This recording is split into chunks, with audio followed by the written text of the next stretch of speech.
Did the British Prime Minister just dodge a crucial question in Parliament? What unfolded during this intense session left MPs stunned and the public demanding answers. From explosive exchanges to accusations flying across the chamber, today's PMQs were anything but ordinary. Why was Ukraine at the centre of the debate? And what does it reveal about Britain's role on the global stage? Stay tuned as we break down the most shocking moments you need to see.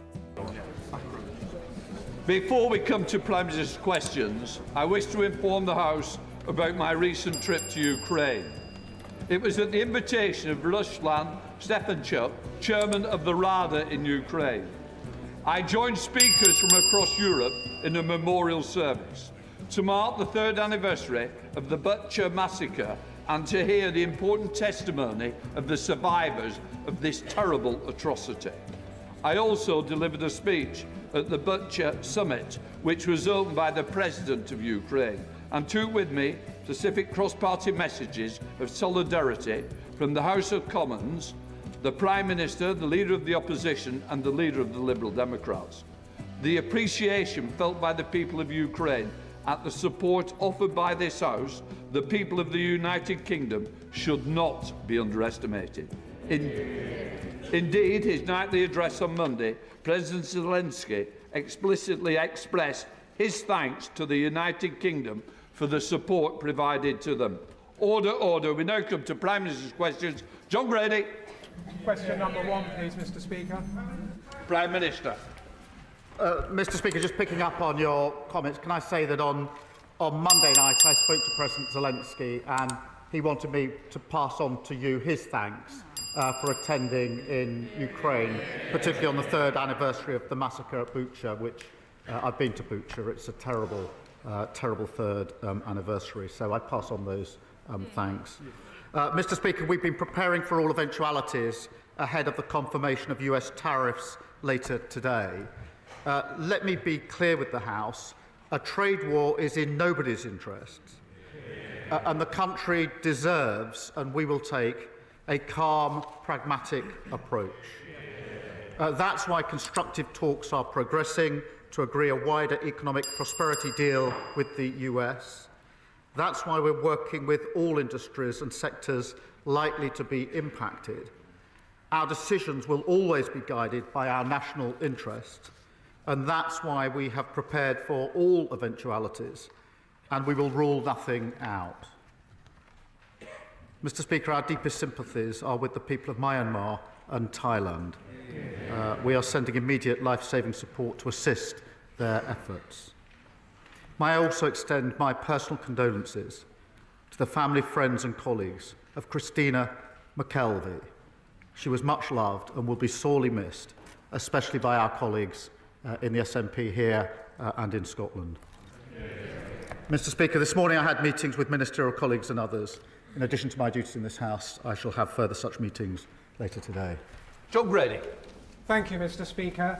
This week, the full state pension will rise by £472 a year,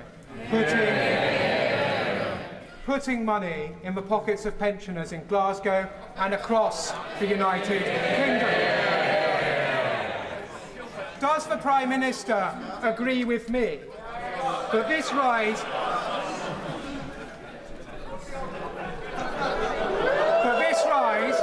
is only possible because of Labour's plan for change and our commitment to the triple lock?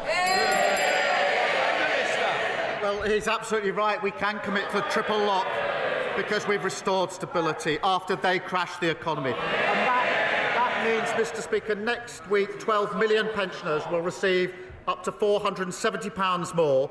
That's an extra £1,900 over this Parliament, including 1 million pensioners in Scotland. And the contrast couldn't be clearer. The Shadow Chancellor called the triple lock unsustainable, and the Leader of the Opposition wants to means test the state pension so that she can cut it. So, what just happened in Parliament? If you watched that entire session and felt a mix of frustration, disbelief and outright concern, you're not alone. What we just witnessed was more than political theatre. It was a display of calculated deflection, half-answers, and a government that's clinging to talking points while the country demands clarity. Let's break it down. Did the Prime Minister answer the questions? Or did he perform a carefully rehearsed escape act? We heard strong words, rehearsed lines, and what some might call clever rhetoric. But scratch beneath the surface, and the core issues remain unanswered. Why is there so little accountability? Why does every challenge end with finger-pointing and political grandstanding? This was meant to be a moment for leadership, for truth, for responsibility. Instead, it turned into a verbal tug-of-war, where real concerns were buried under layers of spin. And what about the Labour response? Did Keir Starmer land any real blows? That depends who you ask.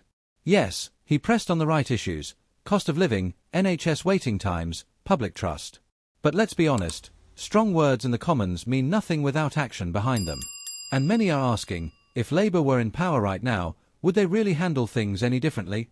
It's a fair question, and one that Starmer is going to have to answer with more than just sound bites.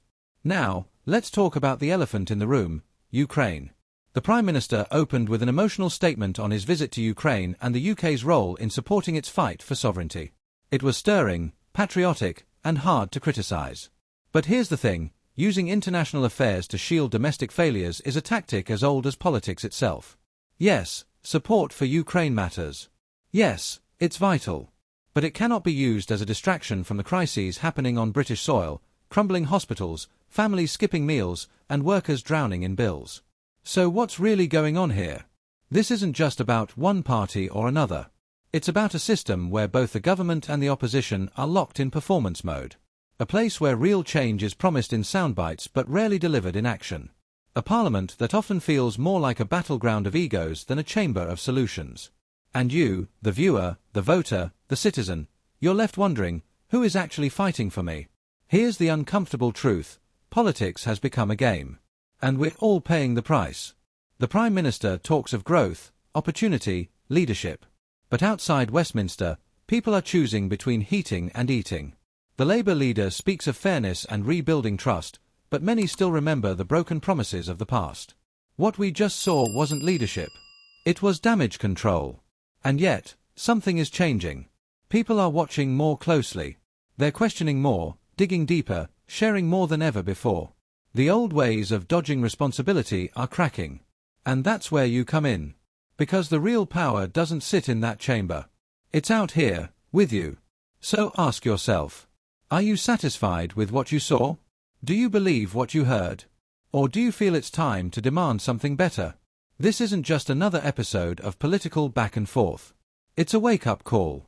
And if we don't act, if we don't hold every single one of them to account, then nothing changes. Your voice matters. Your vote matters. Your outrage matters. Talk about this. Share this. Don't let it fade with tomorrow's headlines. Because if enough of us speak up, they won't be able to ignore us anymore.